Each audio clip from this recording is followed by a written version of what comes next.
Hey guys, welcome back to Young Americans Abroad, your best place for weekly content on young American soccer players playing overseas. My name is Austin Van Churn, and welcome to our show.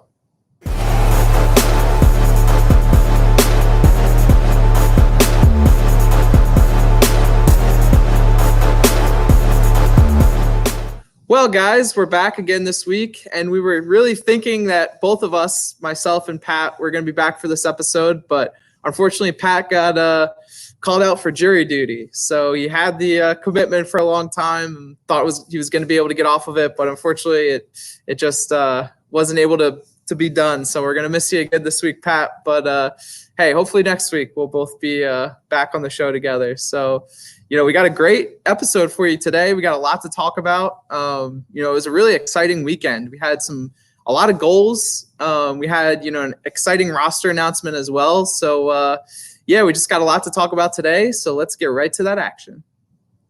So the first player we want to talk about today is Weston McKennie. And Weston played all 90 minutes for Schalke, and actually got on the score sheet for them. So, Weston scored their lone goal in a 1-1 draw. And this was Weston's first goal of the season. It was, a pretty nice goal as well. Basically, he took the ball, dribbled into the box, passed a few players, and took a really nice shot that went around the goalkeeper and went in and put Schalke up 1-0 at the time. And Schalke have been struggling to score goals recently, so this was definitely a big moment in the game, and it was a big moment just to start off the game since it was pretty early on for Schalke and give them some momentum. And it's just really good to see Weston score. In this game, he played very well. I thought it was one of his better performances on the season. Did a really good job just getting forward and combining with players in the midfield and kind of shepherding the ball up into attack and made some really nice threaded passes into the final third. So all around really good game. Unfortunately, Schalke were not able to hold on to the lead in this game. They did concede a goal in the second half, and that was to Hoffenheim. So they ended up drawing on the day 1-1. But still good performance from Weston, and it's just good to see him back playing consistently. Right now, he's basically our only star USMNT player, I would say, that's playing consistently at the moment. So definitely good to see, and good to see him in good form as well. He's had a few good games here. I guess last week was kind of a little blip in form in that 3-0 loss to Köln, but it seems like he started off 2020 well to the most part. So really excited about that, and again, just hoping he can stay healthy now for the final part of this month, so we can see him in March, or at the end of March, I should say, for the Wales and Netherlands friendlies. And I guess that's really the biggest thing is just consistency and health here at the end of the month. So not too much on Weston. Great goal and a good performance. So short, sweet, to the point. So now let's move over to the Netherlands, and we're going to talk about a player here who had a very interesting game, and that would be Sergiño Dest. So Sergiño started for Ajax, played all 90 minutes in their 3-1 win, but it definitely wasn't the best game from Sergiño. There was a few moments in this game where he kind of got caught out and just was, it seemed like he was a little bit more prone to some errors in this game, and that led to an interesting situation with Ajax's captain, Dusan Tadic. And if you don't know, Dusan Tadic was basically a player at Southampton. I think it was like 3 or 4 years ago now at this point. Southampton plays in the Premier League, so a pretty reputable player. And during the game, basically him and Sergiño Dest had a little confrontation where Dusan basically went over to him, and it looked like he was complaining to him about his positioning or where he should be, how he should be defending, and basically told Sergiño what needed to be done. And Sergiño, voiced his side of the situation as well. And Dusan got right up in his face and, created this real heated moment. But, I think coming away from the moment, it should be a good learning experience for Sergiño. Dusan has a lot of experience and is the captain of Ajax at the moment. So, he's someone that, Sergiño is going to have to respect and look up to and take, their word seriously. So, not a pretty situation in the middle of a game, seeing teammates argue, but I think, Sergiño can take that situation and kind of learn from it and grow and, understand where he needs to still work. Because like I said, in this game, it wasn't his best game on the season. Ajax have been in a rough patch recently. They haven't gotten many good results, and I think are in second in the Eredivisie standings at the moment. So, tensions are definitely running a little high there at that club. This win over the weekend seemed like it was a big, step in the right direction for them. They're also out of the Europa League this season as well. So, it's just, tensions running a little bit high between teammates. It's good to see Sergiño not afraid to kind of go at a player and voice his own opinion. But at the same point in time, I think, Dusan could have voiced his opinion a little differently, or, didn't really need to confront Sergiño that aggressively on the pitch. But hey, if it, is a good learning moment for Sergiño, then maybe, it's a good thing to see that situation unfold and, kind of see now how Sergiño responds to it. Because it's gotten some attention. A lot of people on Twitter were talking about it, whether they were Ajax fans, USMNT fans. It made the rounds on ESPN FC, Fox Soccer. So, it is what it is. Hopefully Sergiño can just learn from that situation and, play a little better. Ajax as a whole hopefully will play a little better as well. So, that not a crazy exciting game besides that moment. So, again, I just hope Sergiño stays healthy. He's someone that we're going to really have to rely on here in this upcoming friendly window, since we have Olympic qualifying where Reggie Cannon will definitely take part in. And, after that, you got to think DeAndre Yedlin might be another name that comes into, that friendly camp. But other than that, right back's kind of, not as deep as it once seemed to appear, especially with some of these other camps getting called up and happening. So, let's hope Sergiño can keep getting minutes and stay healthy. So now moving back to Germany, we want to talk about Josh Sargent. So Josh finally got a goal again for Werder Bremen this weekend. And to be honest, it was, his first start in a while. He started and played 87 minutes in this game and, scored that goal. It was a really nice goal, basically, dribbled up the field, again, kind of dribbled by a player to get an angle and, just took a really nice, I think it was a left-footed shot past the goalkeeper.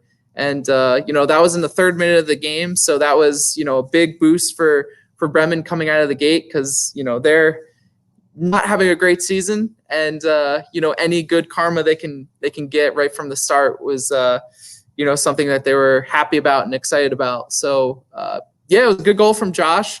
Then, 3 minutes later after that, Bremen actually scored another goal in the 6th minute. And, Bremen were rolling 2-0 up over Hertha Berlin. It seemed like it was going to be a good day for them and, a day where they could actually get 3 points for once this season. And, they kept playing. And unfortunately, Hertha Berlin came back, tied the game in the second half. And that's how the game ended. So Werder Bremen were only able to get, 1 point from this game. Obviously, it was good to see Josh get the goal. The rest of the game from Josh, I didn't think it was as bad as some people were making his game out to be on Twitter. I know I saw some comments, and some comments also centered around a quote from his manager after the game. And, it definitely wasn't a great game from Josh in the sense of, what we're expecting of him, what we think he can produce on a game-to-game basis. But, I didn't think it was horrible. I thought he got into some dangerous positions at times. Still is just struggling to find space to take shots. And, that has to do definitely with the way Werder Bremen are playing this season, the lack of confidence they have at the moment and unity. But, he had a few loose touches during the game, a few errant passes, but overall, like I said, I thought he played a little bit more confident than some of the other games we've seen in the past of him. He's still a little too timid though. And again, I guess it is what it is this year.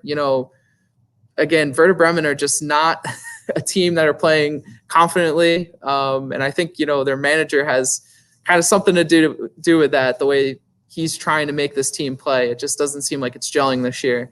And, I guess that's a good segue to go on to what he said about Josh after the game. And basically, he said the goal from Josh was great, but, he didn't, after that 3rd-minute goal, he didn't carry out the defensive responsibilities that his position was tasked him to do, in his tactical role on the field. So,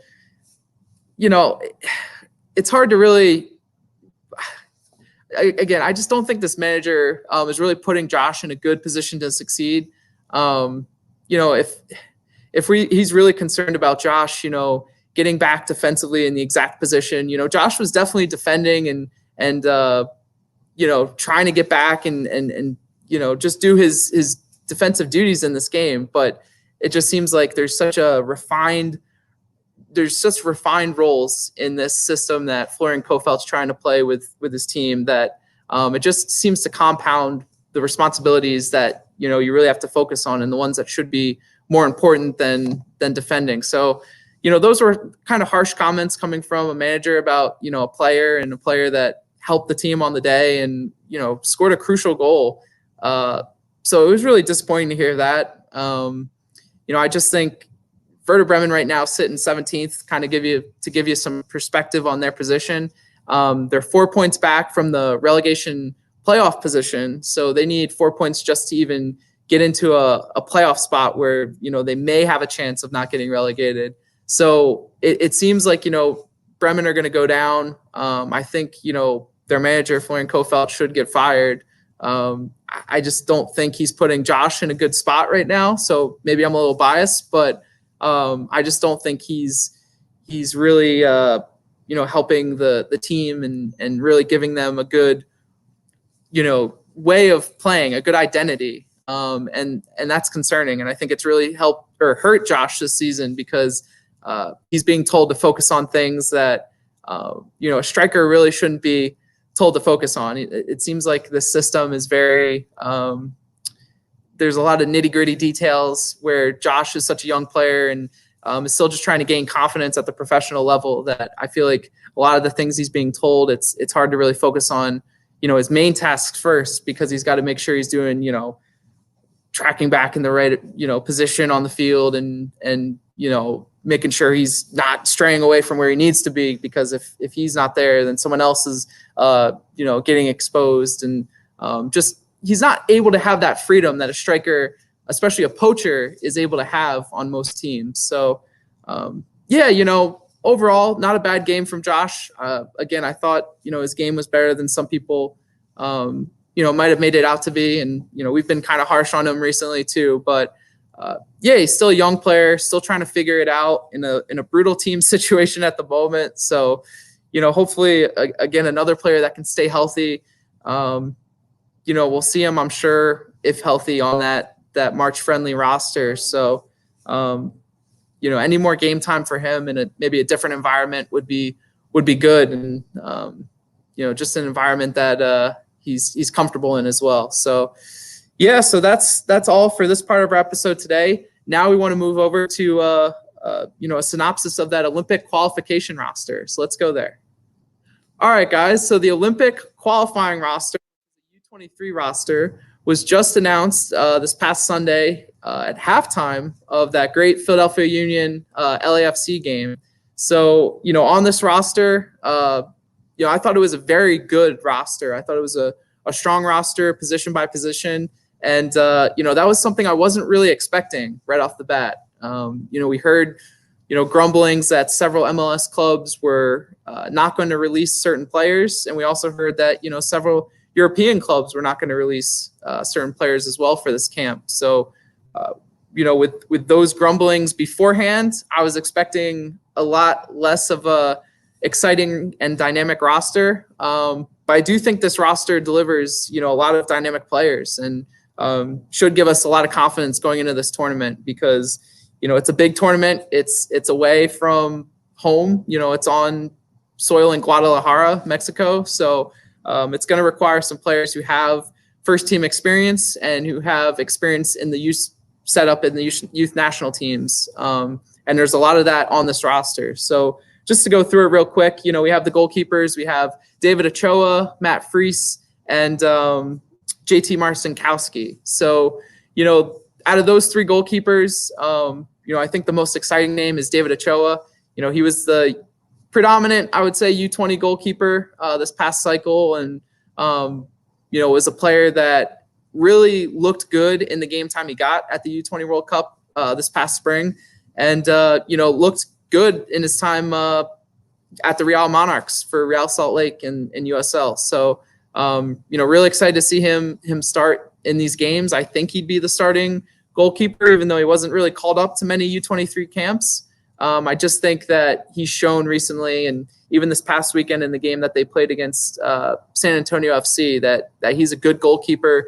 He's someone that's going to help the team and not be, someone who's kind of a liability, which it seemed like in some of those games, Matt Freese and JT Marcinkowski were a little shaky at times. They didn't seem super confident. And I think the one thing that David Ochoa will bring to the field is confidence. So I really hope, he starts in these games, at least, in this first game against Costa Rica, and we'll kind of see what happens there. But so to go on to the defenders, we have three center backs. So it's Justin Glad, Mark McKenzie, and then Erik Palmer-Brown. So a player who hasn't really seen much game time with the U.S. recently. He was called up to this camp. We also have Reggie Cannon, Aaron Herrera, and Chris Gloster. So with the roster being 20 members, it really is putting a little bit of a stretch on these defenders. Basically, you have three outside backs and three central defenders. So, just something to note. But I like the selections. Reggie Cannon for this camp and this qualifying tournament is going to be huge. He's the most, I would say off the top of my head, I believe he's the most senior player on this team, and he might even be the player who has the most USMNT caps as well. So, he should be the captain for this team in this camp and qualifying tournament. And I think his experience is going to be huge for this team. He's playing very well at the moment as well for FC Dallas. Really played well over the weekend. Really liked what I saw from him. And, he's someone who's really looking to take his game to the next level. We've heard, mumblings or we've heard some rumors about him going abroad to Europe here in the near future, although he just signed a new contract for FC Dallas. But, I think he's going to use this year as kind of his launching pad to go to Europe. If he does well here at the qualifying tournament and helps the U.S. qualify for the Olympics, then there's a good chance he's going to the Olympics in the summer. And, that tournament should really do wonders for his valuation and just, getting him more exposure to teams, in Europe. So really big fan of his selection here. Chris Gloster as well, back healthy at PSV was another big addition to the squad. And I think someone who's playing, at a pretty good level since coming back. He looked good in some of the highlights I saw of PSV's U19's most recent game, or young PSV, I guess it was. I was happy to see him on this roster. The center backs, like I was saying earlier, Erik Palmer-Brown hasn't been in a camp recently, so he's kind of a little bit of a question mark, but he's been playing well in Austria as of late. So, hey, why not give him a shot here? Justin Glad, it is what it is. Miles Robinson didn't get released for this camp. Chris Richards, it sounds like, didn't get released for this camp. I feel like there may be one or two more center backs that I'm forgetting about as well. Cameron Carter-Vickers, I know, we haven't heard much about him, so I don't know what the case is with him. But, Justin Glad looked okay in some of these U23 camps. I thought he looked pretty shaky against Brazil in that game a few months ago. So that was one I was, hoping we could have gotten a better option over him. But like we just said, there's other players that probably would have been called up, but, due to teams and, injuries potentially, they weren't called up. And then you got Mark McKenzie, and Mark McKenzie's a huge get for this team as well, because He's playing very well for the Philadelphia Union. If you watch that game on Sunday night, you saw a really good composed game from him, even though they let up 3 goals. But he's really someone that could honestly grow into a very good center back, not only in MLS, but just a very good center back that could eventually go abroad as well. So good to see him. Going on to midfield, we have Djordje Mihailovic. We also have Brenden Aaronson, Hassani Dotson, Richy Ledezma, Paxton Pomykal, and Jackson Yueill. So, some of the names on this roster that really stand out in the midfield is Paxton Pomykal. So Paxton is just getting back from an injury that I guess he sustained at the end of last season. I believe it was a hip or a groin injury that he had to have surgery on. And he's been subbing into FC Dallas games recently.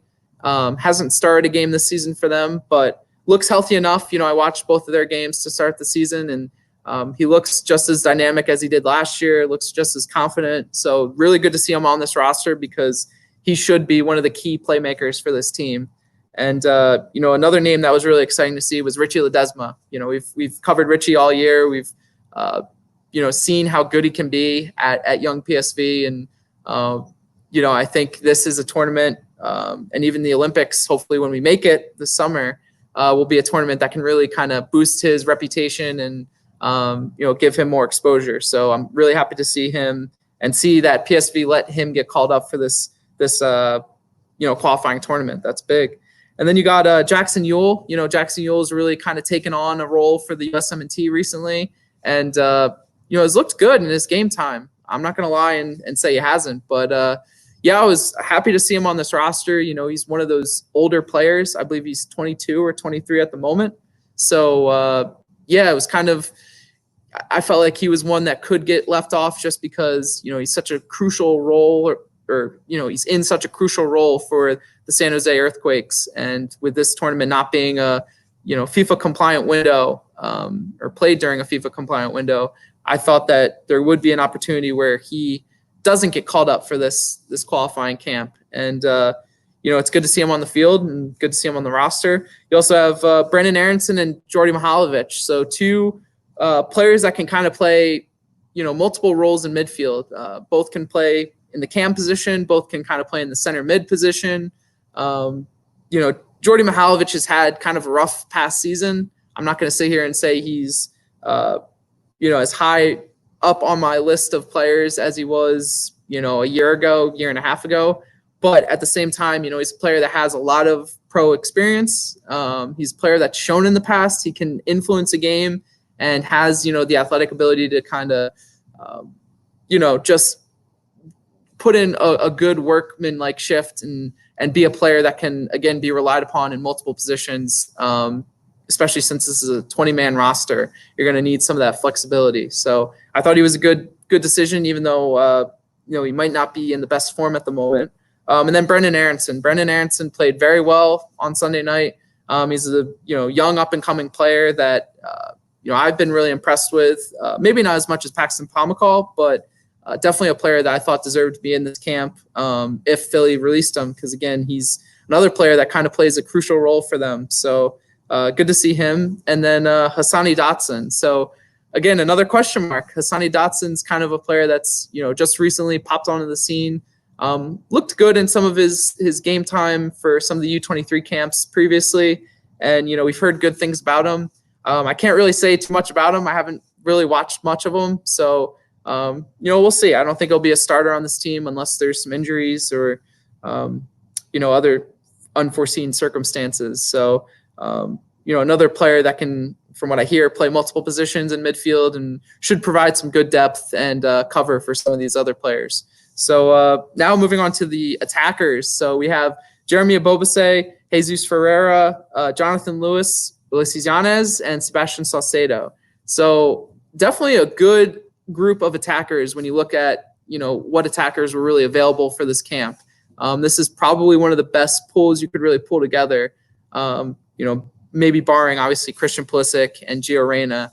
I feel like these were, some high-quality attackers that we could have called up. And it was good to see that, some of them who were in, again, club situations that they're kind of critical for their team, it seemed like they got called in as well. So, to start off, I think Jesus Ferreira is definitely, the big name on this list.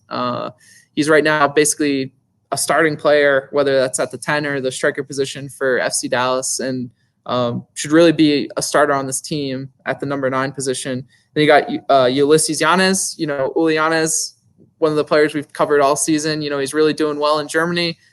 Scored a goal for the USMNT in January and looked good in that game. So I think he's going to be that another key player on this team, kind of with Paxton Pomykal, creating going forward and just being that difference maker. So really good to see him. Sebastian Saucedo, another player who's kind of in a good spot with his club at the moment, Pumas, after just moving to them. So good to see him called up for this camp and this qualifying tournament, because he's a player that's really shown good form recently and can kind of provide it all. He's been scoring some goals. He's been providing some assists in Mexico. So hopefully he can bring that good form over to this tournament as well. And then you got, Jeremy Ebobisse and Jonathan Lewis, two, good role players in MLS, good players that, can be difference makers, whether that's off the bench or starting in games. Jonathan Lewis is a very quick player. Gets goals at a pretty good rate as well. So that's, something that should add quality to this team. And then you have Jeremy Ebobisse, who can really play all 3 positions up front. And, he's another player that kind of, can just give you something different, whether that's off the bench or, even starting. He's a player that's, a confident player. I think there's really good quality to him on this roster. So, all in all, a good roster. The U23 team here will play Costa Rica first, I believe, on Friday, March 20th.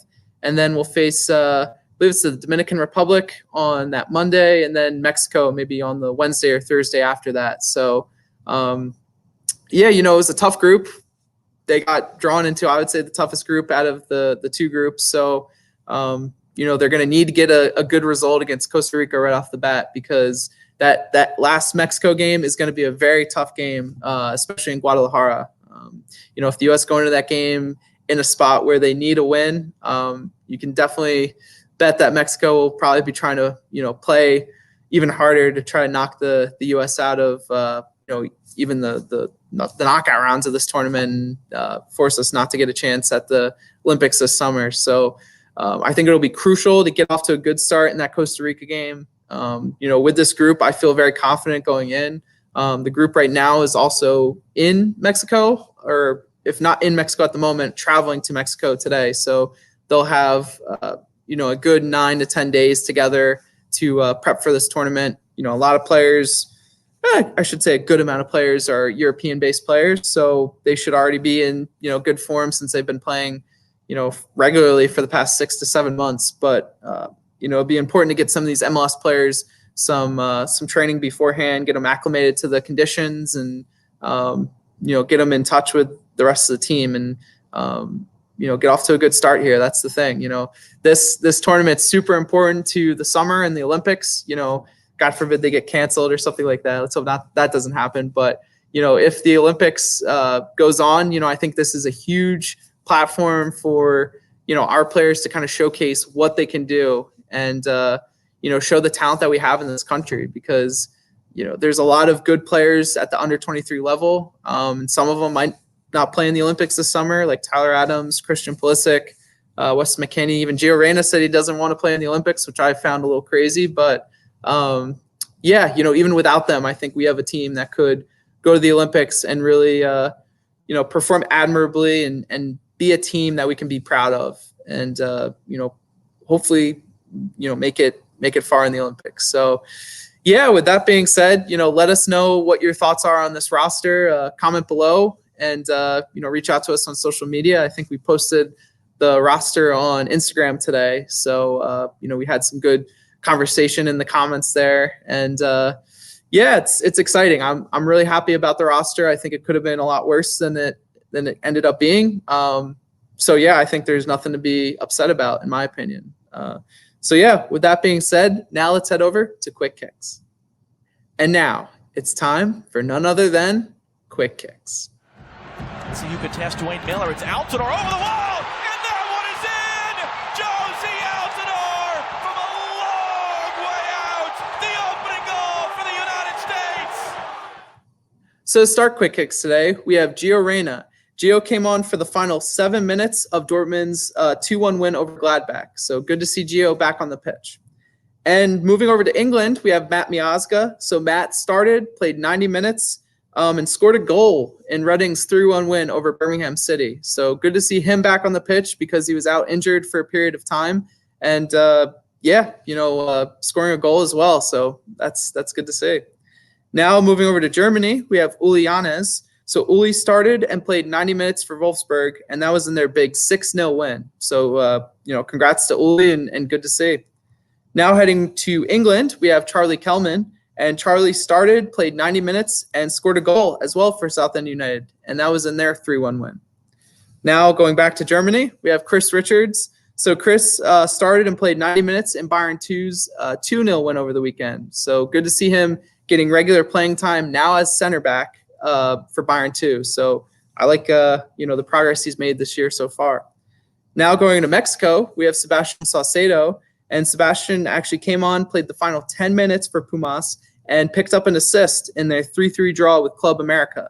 So again, Pumas, rolling right along here in the Apertura, I believe it's called. So and now Sebastian will be with the U23s here for the next few weeks. So excited to see. And going back to England, we have Cameron Carter-Vickers. So Cameron started, played 90 minutes, and picked up a clean sheet in Luton Town's 0-0 draw with Wigan. So good to see Luton continue to pick up points here. They've had some good results recently. So hopefully that's good on Cameron and people are kind of seeing what he can provide. And moving over to Denmark, we have Christian Cappis and Emmanuel Sabbi for Hobro IK. And both started in this game. Sabbi played 78 minutes. Cappis played 80 minutes. But Cappis also scored the lone goal in their 1-1 draw. So good to see him get on the score sheet. He doesn't score very often. So, this was a crucial goal to save a point. So, good to see. Now moving over to the Netherlands, we have Richy Ledezma as well as Chris Gloster. And both started and played 90 minutes in young PSV's 1-0 loss over the weekend. Now heading to Austria, we have Erik Palmer-Brown. So Erik started and played 90 minutes in Austria Vine's 0-0 draw over the weekend. So again, they pick up a point, and it's good to see Erik continue to start, and now we'll see him in Mexico. So excited there. Now finally, we have Nick Gioacchini. So Nick started and played 67 minutes in Caen's 2-1 loss over the weekend. So again, good to see Nick getting on the field consistently. The goals have kind of dried up for him recently, so hopefully we'll see him on the score sheet here again soon. But again, good to see him, just get on the pitch and get more minutes under his belt this season. And that's all for the episode today, guys. Thanks for watching. Make sure you like this video and subscribe to our channel down below. And also make sure you check out our awesome social media. We have an Instagram account as well as a Twitter account. And we try to post regularly on there and, give you guys a lot of good content throughout the days leading up to the weekend. So let us know, again, what you think of this roster. We're really excited about it and the opportunity it presents to, our team for the summer in the Olympics. So definitely hit us up on Instagram or Twitter. And with that being said, all this is culminating to that one big moment. And hopefully that there's many moments along the way. But the one moment that we're really reaching for is one day we will win the World Cup.